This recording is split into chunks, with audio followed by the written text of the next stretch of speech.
thing I should say, which perhaps I should have said earlier, one other reason why this party should be worrying about Labour. In the end, the only way in which this party, above all, is going to get a chance of influence in the short term is if the next election produces a home parliament. And the thing that's happened in the wake of the Liz Truss disaster is that for the first time it looked as though Labour had a chance of winning an overall majority. So one of the reasons for not just wanting to rely on keeping the Tories down, but also wanting to knock Labour down, is that it's only going to be in the context of a home parliament in which we have a minority Labour administration, which, as in the 74 to 79 parliament, eventually becomes unpopular and has to go start talking to the minority parties in order to avoid a general election that they might otherwise lose. That is the moment at which you have leverage, in which you can talk about PR and all the rest of it. But that's another reason why it's not just that they're taking your votes, but Labour have also taken away your opportunity. On the long-term vision, politicians don't like visions by and large, but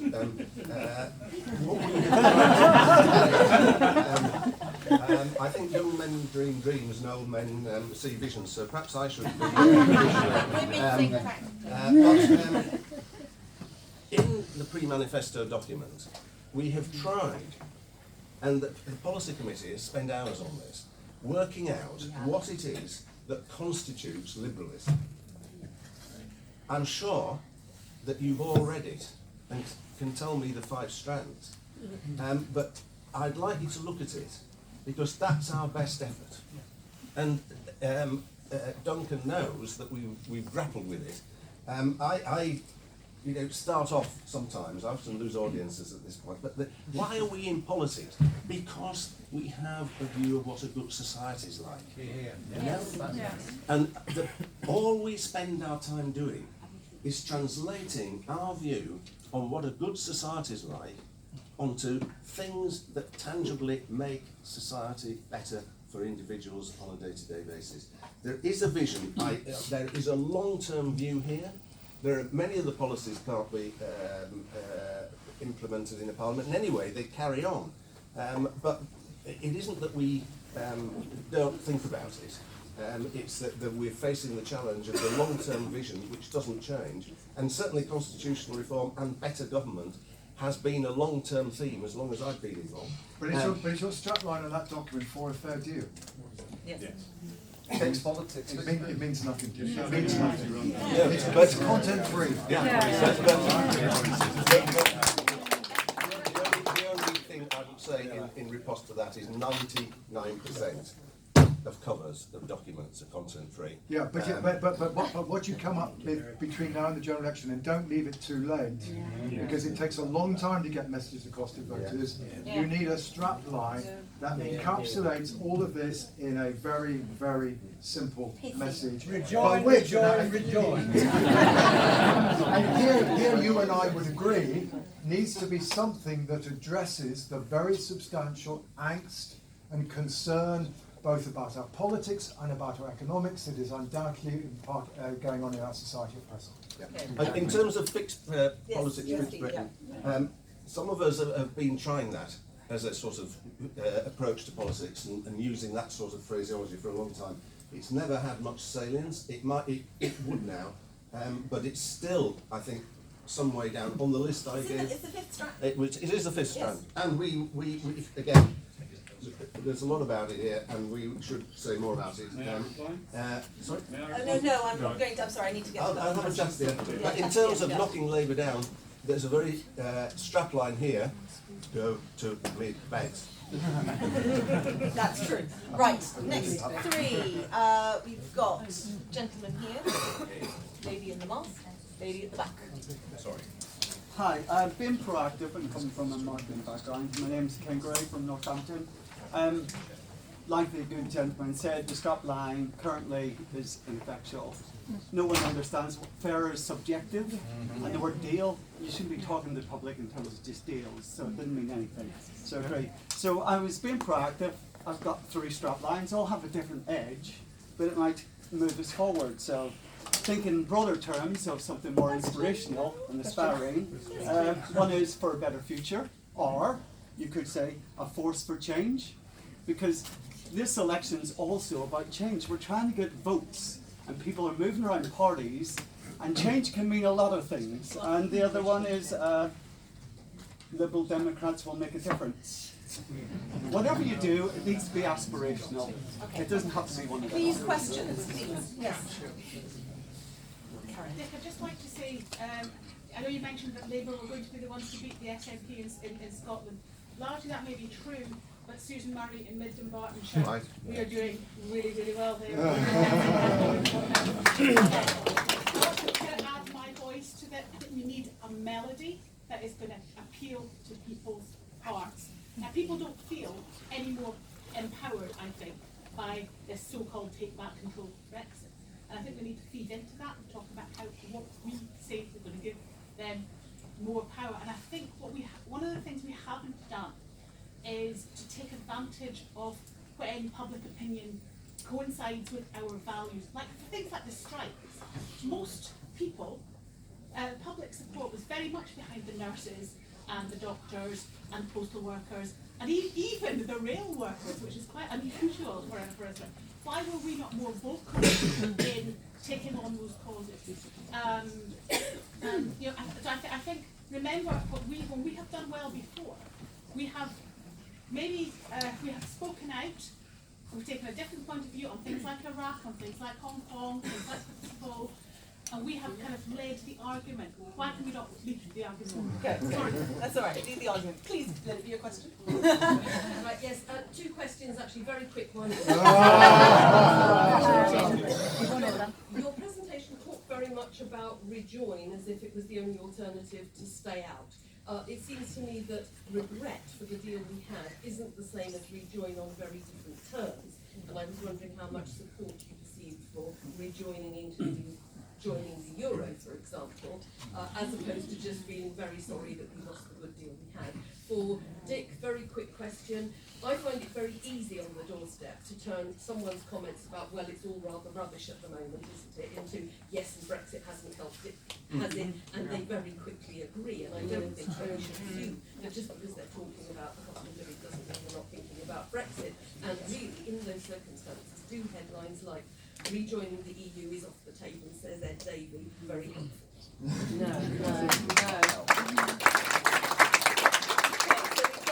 Very helpful strapline development ideas. How do we lead more on issues, and rejoin versus regret, which is more of a, does your data take that into account, Yeah. John? Should I pick that one up Yeah. first? And I'll come to you.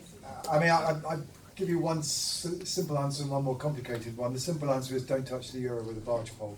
Yeah. Even though that's a part of the policy you want us to promote. We're in the EU. Oh, this is a whole other debate. Dick, right? Dick, I'm not advocating anything. some I'm just research. trying to stimulate a debate inside this party. That is happening. I'm trying to ensure that at least you make informed decisions. What decision you make is entirely up for you to do. It's your choice. I mean, the more complicated answer is that, I mean, there's not been a lot of questioning about rejoining under different terms. There's been a lot of questioning about attitudes towards potentially softening the deal. From which essentially the answer is it depends quite a lot on how you frame the arguments, all right? So there are ways of presenting ways of softening the deal that are popular. So if you say, you know, should we be willing to allow EU citizens to come here without, you know, passport, without, you know, visa requirements in return for us not having to do that, you'll kind of get people to do it. But if you don't mention that trade-off, you won't necessarily. So it's quite sensitive to wording. And the one thing we don't know, and I think it's probably impossible to address through polling, is whether or not for people who say they would vote to rejoin. And I'm not just talking here about regret. I'm talking about the people here on that slide. These are people who say they would vote to rejoin, right? And the gap is somewhat narrower than is the gap in terms of, you know, do people think we've made the right or wrong decision?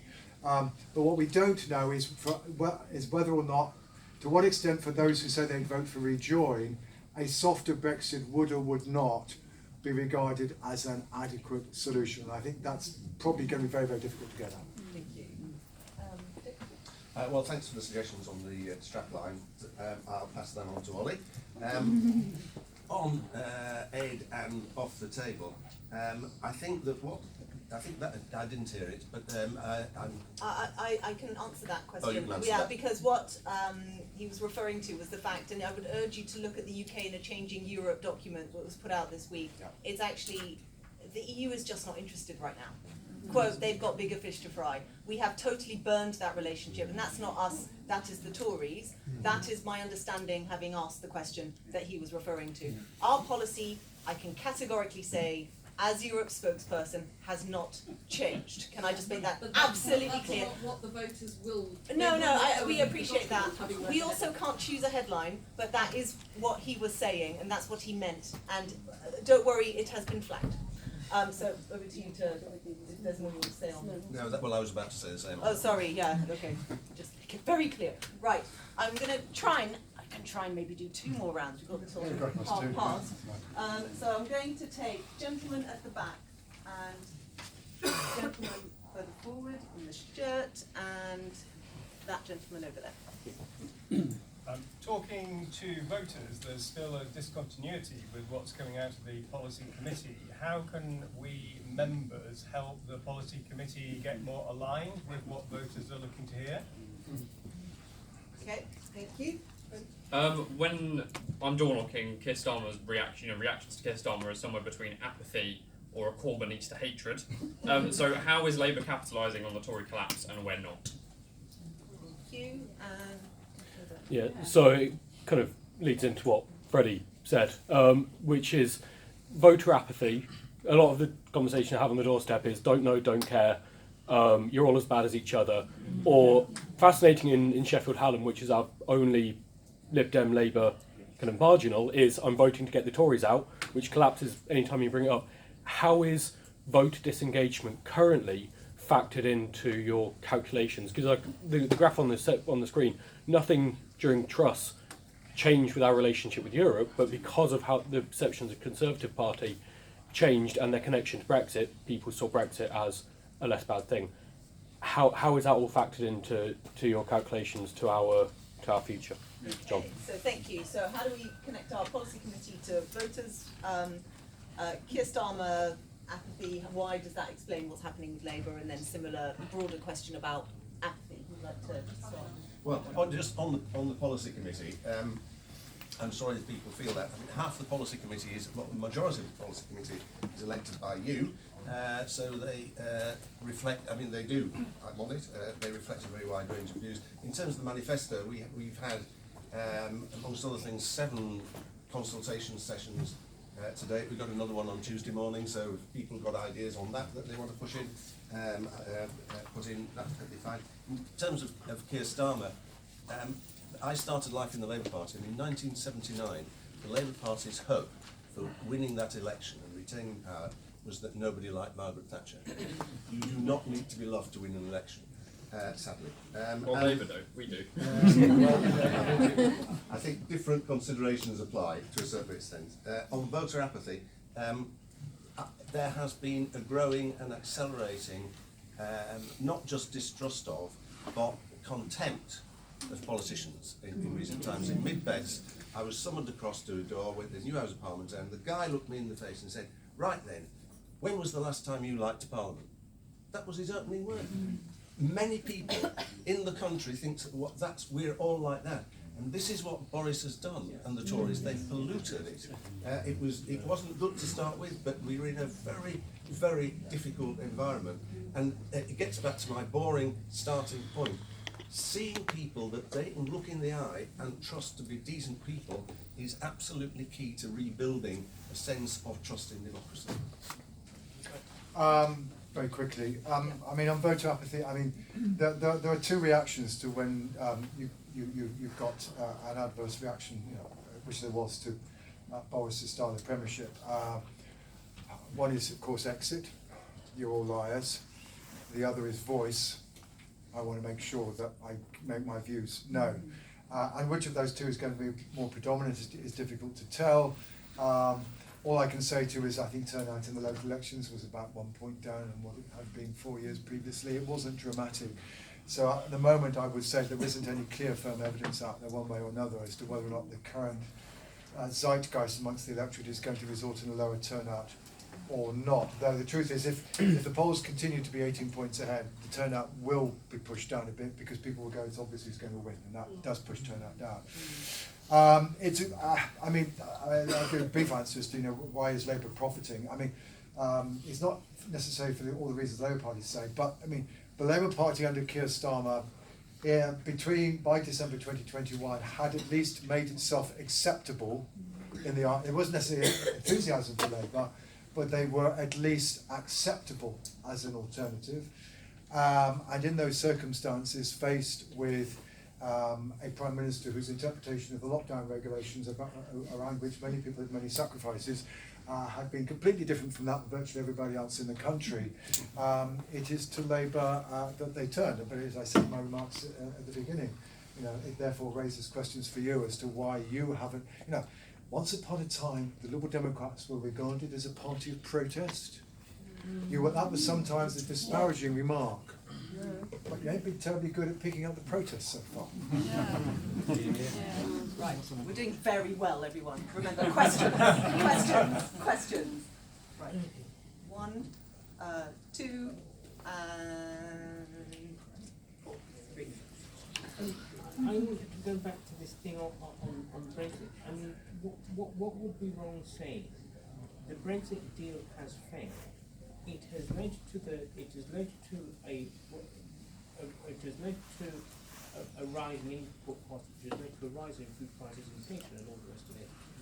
And as a result of that, then you can say part of our solution is to the 4-step approach to rejoining the single market, and then you can talk about all the domestic solutions in.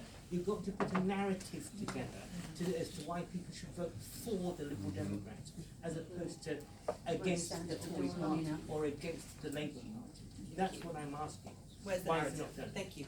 Next. We're smaller, we've got to shout louder, just like we were in the 90s under the leadership of the great radical and fearless Paddy Ashdown. So my question is this: when are we going to be more radical? Yes. When are we going to be more fearless? And when are we going to be a bit more Paddy? A bit more Paddy. I'd like to ask, to what extent do politicians lead and just or just follow?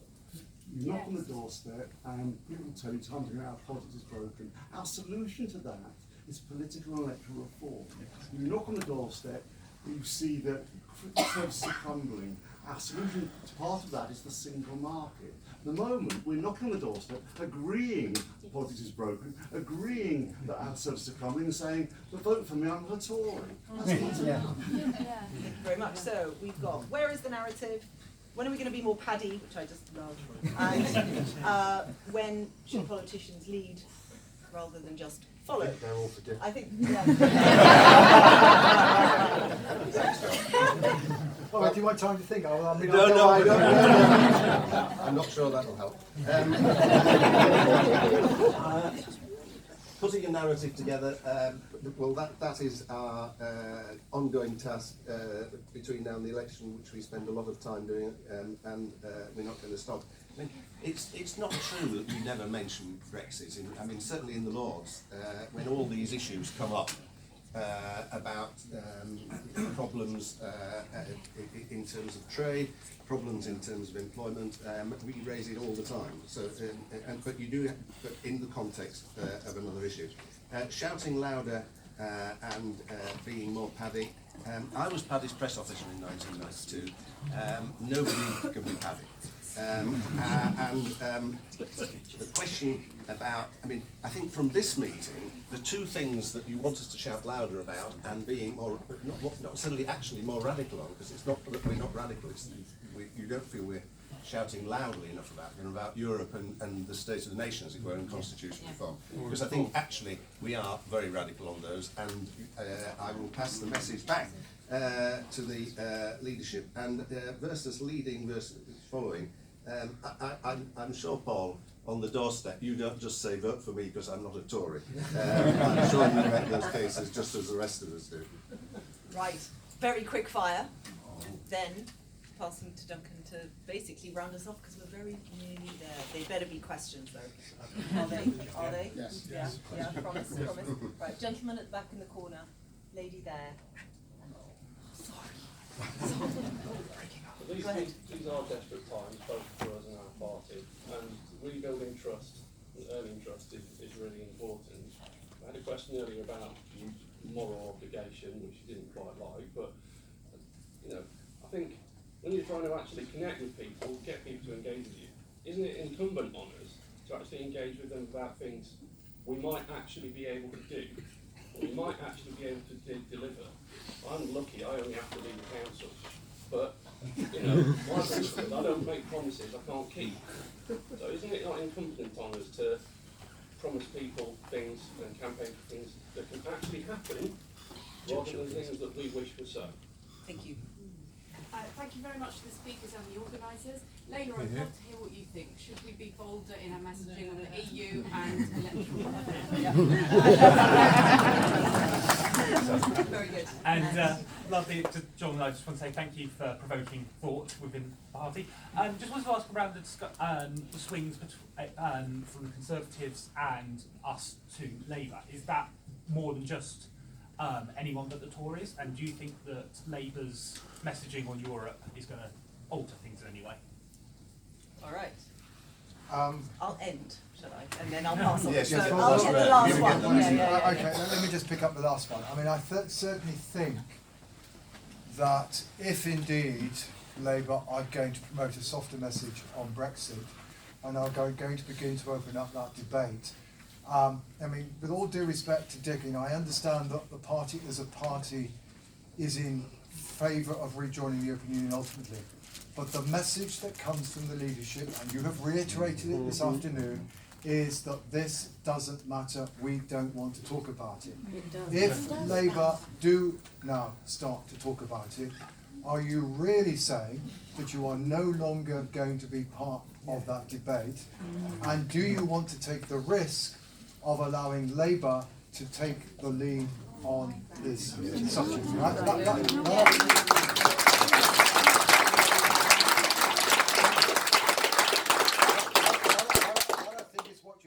To think about, because the truth is that, you know, whatever was the sense of both your position and that of the Labour Party 2 years ago, and I understood the logic then, things have moved on, the political landscape has changed, the electoral landscape has changed, and you now need to think seriously about what is the appropriate strategy for this party given the circumstances in which it finds it now. And in truth, stop trying to refight, because this is the mistake that all parties make. All parties are inclined to try to refight the last election. That is always a mistake. Think about how best to fight the next election.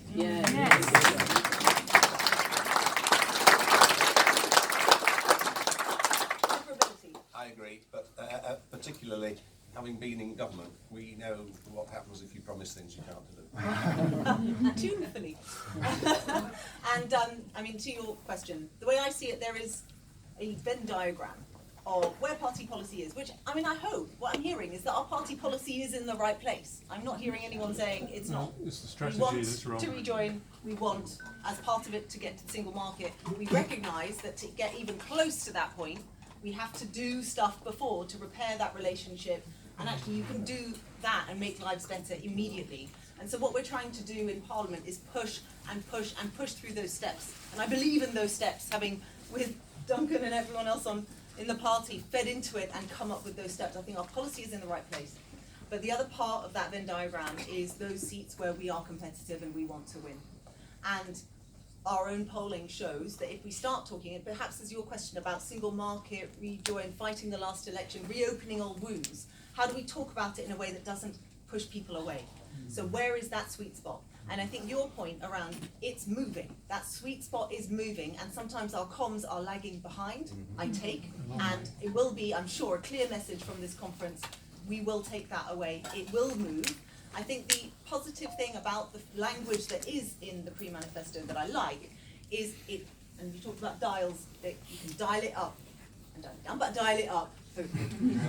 So we need to work out where we need to put the dial at the moment. The policy has not changed, and that's really important. Done. Thanks very much, Layla. Okay, if you're interested in carrying on this discussion, 3 things for you to do. 1, put a card in to speak in the pre-manifesto debate tomorrow and say the point, make the points that people have been making here. 2, have a look at the new Liberal Manifesto website, the manifesto itself. Also, we'll put John's presentation up there and a recording of the meeting, thanks to Gareth over there. So for those of your friends who weren't here, please encourage them to watch it.